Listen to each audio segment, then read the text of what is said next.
ஏன் பிறந்தாய் மகனே, ஏன் பிறந்தாயோ? இல்லை ஒரு பிள்ளை என்று ஏங்குவோர் பலர் இருக்க, இங்கு வந்து ஏன் பிறந்தாய் செல்வ மகனே?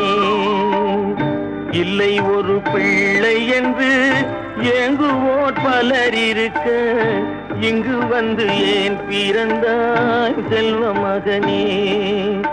ஏன் பிறந்தாய் மகனே, ஏன் பிறந்தாயோ?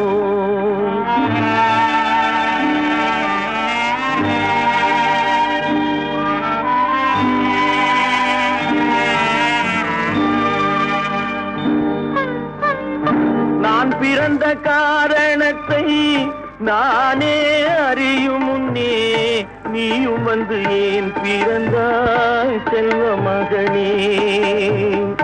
நான்